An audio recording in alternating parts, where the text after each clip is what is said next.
अस्सलाम वालेकुम स्टूडेंट, उम्मीद है कि आप लोग खैरियत से होंगे। I am Salman Hasan, welcome to my YouTube channel Sindh board mathematics. तो स्टूडेंट, आपको पता है कि डेरिवेटिव के बेसिक कॉन्सेप्ट की सीरीज चला रहा हूँ, ठीक है। तो इसके अंदर अभी तक हम लोगों ने लास्ट पार्ट्स के अंदर तक जो चीज़ें पढ़ी हैं वो बता देता हूँ। हम लोगों ने अभी तक क्या पढ़ा? डेरिवेटिव ऑफ कांस्टेंट नंबर, ठीक है। कांस्टेंट नंबर के जो डेरिवेटिव होते हैं वो क्या होते हैं, आपको पता है कि zero. Derivative of any constant number is zero. फिर हमने उसके बाद पढ़ी x की पावर n वाले फार्मूले, पावर रूल का फार्मूला। आपको पता है कि n की जगह कोई भी आ जाए, ठीक है, 2 3 4 5 से कोई भी नंबर आ जाए तो इसके अंदर हम क्या पावर रूल होता था कि डेरिवेटिव n नीचे आ गया और इस पावर में से एक कम कर दिया, ठीक है। पावर नीचे मल्टीप्लीकेशन में आ जाएगी और उसमें से एक कम कर देंगे। अभी तक हम लोगों ने ये चीजें पढ़ी थी, ठीक है। और इसके बाद फिर मैंने आपको एक कोफिशिएंट वाला भी बताया था कि 2x की पावर n अगर आ जाए तो क्या करेंगे, डेरिवेटिव किसके साथ लगेगा, 2 बाहर आ जाएगा और जो डेरिवेटिव लगेगा वो 2 की पावर n यानी कि जो भी नंबर देगा उसके साथ लगेगा। यहां तक हम लोगों ने ये वाली बातें बताई थी। तो यहां तक आने के बाद बस ये लास्ट वीडियो, आज एक छोटा सा कॉन्सेप्ट दूंगा, उसके बाद डेरिवेटिव के जो बेसिक कॉन्सेप्ट है ना, बिल्कुल बेसिक कॉन्सेप्ट, वो आपको समझ आ जाएंगे, ठीक है। फिर इसके बाद अगली एक छोटी, ये भी छोटी सी वीडियो बनेगी। फिर इसके बाद एक वीडियो दूंगा, वो उसके अंदर अभी तक हमने जितना भी पीछे पढ़ा है ना, वो सारी चीजों की एग्जाम्पलें मिक्स कराऊंगा कि जिस तरीके से आपके पेपर, आपकी जो बुक है उसके अंदर क्वेश्चंस होते हैं, ठीक है। अभी हम लोगों ने क्या किया था कि हर क्वेश्चन, आपके जो बेसिकली बुक है ना उसके अंदर जो क्वेश्चन होते हैं, अभी तक हमने जितने भी अलग अलग करके पार्ट पढ़े ना, वो एक ही क्वेश्चन के अंदर यूज हो रहा था। वो इंशाल्लाह मैं अगली वीडियो में जब सारे क्वेश्चन एक साथ डालूंगा तो आपको समझाऊंगा, तो आपको इजीली समझ भी आएंगे, ठीक है। तो लिहाजा बात बताने की है, ये वाली वीडियो के अंदर लास्ट कॉन्सेप्ट दे रहा हूं, इसको आपने समझना है और लास्ट जितनी भी वीडियो दी है उनको समझना है, ताकि अगली जो वीडियो होगी उधर एग्जाम्पलें करवाऊंगा उससे, आपकी बुक से रिलेटेड, ताकि आप अच्छे तरीके से उसको समझ सकें, ठीक है। तो लाजा चलें जी, स्टार्ट करते हैं हम आगे। अच्छा जी मेरे बच्चों, तो अभी तक हम लोगों ने डेरिवेटिव समझे थे, डेरिवेटिव पढ़े थे x की पावर n का, यानी कि मैंने आपको कहा कि x की power y is equal to x की पावर 3, ठीक है। तो आपने बड़े मजे से डेरिवेटिव लगाया, पावर का रूल लगाया, 3 नीचे आया और इसमें से पावर में से एक माइनस कर दिया। ये तो पावर, यानी कि ये किससे लिंक करे थे, x की पावर n से। ये वाले तो आपने फार्मूले पढ़ लिए। अगर मैं आपको बोलूं कि बेटा मुझे क्या करके दो, x की डेरिवेटिव लेके दो, अब आएगा ना मसला, ठीक है। तो यहां पे y is equal to x का डेरिवेटिव लगाओ, ठीक है। तो x का डेरिवेटिव क्या लोगे सर, तुम लोग तो बोलोगे सर x की पावर 1 है, तो मैं कैसे करूं, इसको थोड़ा कंफ्यूजन होगी। तो लिहाजा यहाँ पे मैं आपको एक हिंट बता रहा हूं, आपने क्या करना है, इस बात को याद रख लेना, कभी भी डेरिवेटिव के अंदर x आ जाए तो उसका डेरिवेटिव हमेशा 1 होता है, ठीक है। तो यहाँ पे हम एक और फार्मूला पढ़ने जा रहे हैं। फार्मूला क्या है, डेरिवेटिव ऑफ x इज 1।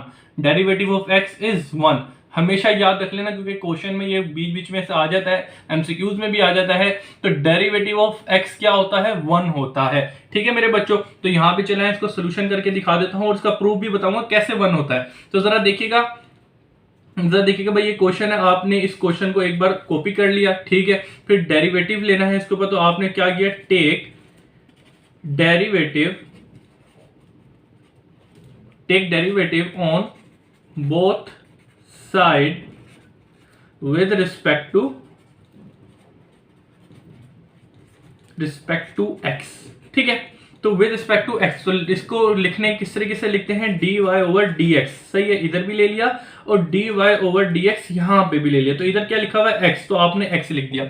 मैंने एक तो जिस तरीके से आपको बताया था कि डेरिवेटिव ऑफ कांस्टेंट नंबर क्या होता है, 0 होता है, तो इसी तरीके से डेरिवेटिव ऑफ x क्या होता है, 1 होता है, ठीक है। इस बात को दिमाग में डाल ले। तो आपने क्या लिया, डेरिवेटिव ऑफ x लेना, तो डेरिवेटिव ऑफ x क्या होता है, 1 होता है। बस ये एक चीज है जो आपको क्वेश्चन के अंदर भी यूज करनी होती है और बड़े क्वेश्चंस के अंदर भी आएगी, सही है। तो यहां से आपको एक बात याद, बड़ी छोटी सी चीज थी कि डेरिवेटिव ऑफ x क्या होता है, 1 होता है, अपने दिमाग में डाल लें, क्योंकि अभी तक हमने डेरिवेटिव ऑफ x नहीं पढ़ाया।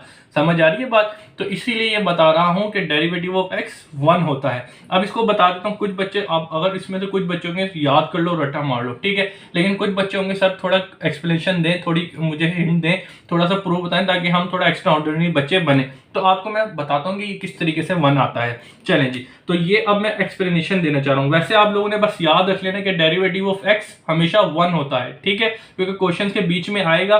तो यहाँ पे आपको मैं फिर से बता दूंगा कि डेरिवेटिव ऑफ x हमेशा 1 होता है और अगली वीडियो के अंदर यहाँ पे भी आ जाएगा। चलें, तो आपको मैं एक्सप्लेनेशन देने जा रहा हूं, ठीक है। तो अब आए आपको मैं बताता हूं, एक्सप्लेनेशन देता हूं, जरा देखना बेटा। डेरिवेटिव हम लोगों ने लिया d y over d x, y is equal to d over d x, जहां पे क्या था एक्स, मैं डायरेक्ट ये वाला पार्ट उठा लिया मैंने, ठीक है। इसको तो मैंने बता दिया था डायरेक्ट वन होता है, लेकिन ये कैसे वन होता है वो मैं बताता हूं, ठीक है। तो जरा देखना, ये जो एक्सप्लेनेशन दे रहा हूँ आपने सोल्यूशन में कभी नहीं करनी, आपको बस याद होना चाहिए कि d y over d x क्या कभी यानी कि डेरिवेटिव लेना पड़ जाए, वन आ जाए तो वहां पे लिख देना है। ये इस एक्सप्लेनेशन खाली आपको मैं दे रहा हूं ताकि आप समझ सकें कैसे वन आता है, ठीक है। तो आपने डेरिवेटिव ले लिया, सबसे पहला रूल जो हम लोगों ने डेरिवेटिव का क्या पढ़ा था कि पावर जो होती है वो मल्टीप्लिकेशन में आ जाती है और उस पावर में से एक कम हो जाता है। ये बात पढ़ी थी या नहीं पढ़ी? तो हम इसी को सोल्यूशन करते हैं। तो मुझे बताएं कि इसके ऊपर अभी कुछ नहीं है तो इसका मतलब क्या होगा, वन होगा, है ना, यही वाली बात है। तो अब जरा देखिएगा, हम डेरिवेटिव लेते हैं इस पावर रूल के थ्रू। तो भाई जो पावर क्या दिया, वन, तो वन मल्टीप्लीकेशन में आ गया। अब उस x की पावर 1 है तो -1 हो गया। मैंने क्या कहा था, पावर में से ही एक -1 कर देते, यही बात थी ना, यही रूल था हमारे पास। तो यही मैंने काम किया कि पावर मल्टीप्लिकेशन में ले आया और उस पावर में से एक मैंने कम कर दिया, यही चीज की। तो जरा आप देखिएगा आगे क्या होगा। अब जरा देखिएगा 1 है x, अब ये प्लस का और ये माइनस का, प्लस और माइनस कैंसल आउट हो गए, ऊपर पावर क्या आ गई, 0 आ गई, सही है। अब यहां पे आके आपको मैट्रिक का एक रूल याद आ रहा होगा, कोई भी नंबर हो उसके ऊपर पावर 0 हो जाए तो वो किसके बराबर हो जाता है, 1 के बराबर हो जाता है, ठीक है। ये आपने मैट्रिक के अंदर एक्सरसाइज 2.7 थी, उसके अंदर ये जरूर पढ़ा होगा कि x की पावर 0, a की पावर 0 हो जाती थी तो वो 1 के बराबर हो जाता था। बड़ा इंपॉर्टेंट क्वेश्चन था। तो इसी तरीके से याद रखना कि भाई किसी भी नंबर की पावर 0 हो जाती है, मसाल के तो 2 की पावर 0 भी है ना, वो 1 हो जाती है। एक जनरल नॉलेज का क्वेश्चन है। अगर मैं बोलता हूं 3 की पावर 0 तो इसका मतलब ये है कि 1 के बराबर हो जाएगा, ठीक है। ये जनरल नॉलेज का क्वेश्चन होता है, अगर आप कहीं अप्लाई करेंगे तो वहां पे जरूर होता है, ठीक है। तो किसी भी नंबर की पावर 0 हो जाए तो वो 1 के बराबर हो जाता है। तो अगर मैं a लिखूं, a की पावर 0 लिखूं तो ये भी 1 हो जाता है, ठीक है। तो इसी तरीके से यहां पे हमें क्या दिया, x, तो x की पावर 0 हो गई, तो इसका मतलब ये नंबर किसके बराबर हो गया, 1 के बराबर हो गया, ठीक है। ये मैथमेटिकली टर्म है, तो इसको आपने याद करना होगा। तो याद क्या करना होगा, आपने पढ़ा होगा मैट्रिक के अंदर। तो लिहाजा x की पावर 0 यानी कि किसी भी टर्म की पावर 0 हो जाती है तो वो मैथमेटिकली 1 के बराबर हो जाता है। ये वाला 1 ऐसे कैसे लिखा रहा और इसकी जगह आपने 1 लिख दिया। अब 1 को 1 से मल्टीप्लाई किया तो आपके पास आंसर क्या आ गया, 1। तो d y over d x, सही है मेरे बच्चों। तो यहां पे आके आपको ये एक फार्मूला जो था कैसे डेरिवेटिव ऑफ x 1 होता है वो मैंने समझा दिया, ठीक है। ये पावर में से 1 नीचे आ गया, 1 में से 1 माइनस किया, 0 हो गया। जिस टर्म की पावर 0 हो जाती है वो 1 के बराबर हो जाता है, और इन 1 को 1 मल्टीप्लाई किया तो इस तरीके से आपका आंसर आता है। देखिए पावर रूल यूज करते हुए इसको मैंने एक्सप्लेन करके दिखा दिया, ठीक है मेरे बच्चों। अब आ जाते हैं एक और चीज, ये तो चीज समझ आ गई क्या कि डेरिवेटिव, अच्छा ये जो एक्सप्लेनेशन दी कभी भी आपने करके नहीं दिखानी, आपको कभी भी डेरिवेटिव ऑफ x लेना हो तो आपने उधर 1 ही लिखना है डायरेक्ट, सही है। ये वाली बात हो गई। चलें अब एक और नई चीज करवाता हूं, एक क्वेश्चन दे रहा हूं आपको। मैंने बोला कि y is equal to x, सही है। इसका तो बड़े मजे के साथ आपने मुझे क्या ले दोगे, मैंने अगर इसका बोला कि मुझे डेरिवेटिव लेके दिखाओ इसका, आप बड़े मजे से डी ओवर डी एक्स इधर भी लगाओगे, डी ओवर डी एक्स इधर भी लगाओगे, और डेरिवेटिव ऑफ एक्स क्या होता है, 1 होता है। अभी हम लोगों ने पढ़ा, ठीक है, लिख दोगे। अगर मैं इसके साथ बोलूंगा भाई ये 3 लिखा हुआ है, अब मुझे इसका डेरिवेटिव लेके बताओ, तो बेसिक रूल वही रहेगा जो हम लोगों ने पहले पढ़ा था कि भाई ये इसके साथ क्या लिखा हुआ है, कोएफिशिएंट लिखा है। तो इसका जरा सोल्यूशन करके बताता हूं कैसे होगा, जरा देखिएगा। सोल्यूशन लिखा, क्वेश्चन जो लिखा उसको एक बार दोबारा से लिखा। अब क्या लिखना है, डेरिवेटिव लेना है, तो आपने क्या लिखा, take derivative on both side with respect to x, सही है। तो यहां पे आपने x ले लिया। अब डेरिवेटिव जो है वो यहां पे भी लेना है, ठीक है, और डेरिवेटिव यहां पे भी लेना है, ठीक है, d ओवर डी एक्स, ठीक है। अब यहां पे क्या लिखा हुआ था, 3x लिखा था, वो ऐसी का ऐसी लिखा रहेगा, ठीक है। तो अब ये d ओवर डी एक्स, अब मुझे ये वाली बात हम लोगों ने पढ़ी थी, 3 क्या है यहाँ पे, एक कोएफिशिएंट नंबर है, तो डेरिवेटिव जो है 3 बाहर निकल के आ जाएगा और जो डेरिवेटिव है वो x के साथ लगेगा। बस ये सिंपल सा काम करना हम लोगों ने, ठीक है। तो जरा देखिएगा ये 3 बाहर निकल के आ गया और d ओवर डी एक्स जो है डेरिवेटिव जो आपके साथ x के साथ लग गया, ठीक है। अब यहाँ पे हम लोगों ने अभी बात पढ़ी थी कि डेरिवेटिव ऑफ x क्या होता है, 1 होता है। तो आपने सिंपल इसकी जगह क्या लिख देना है, 1, ठीक है।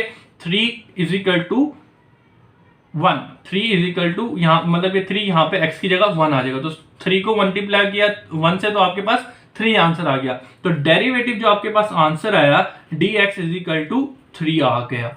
ठीक है, तो इस चीज को भी समझ आ गया होगा।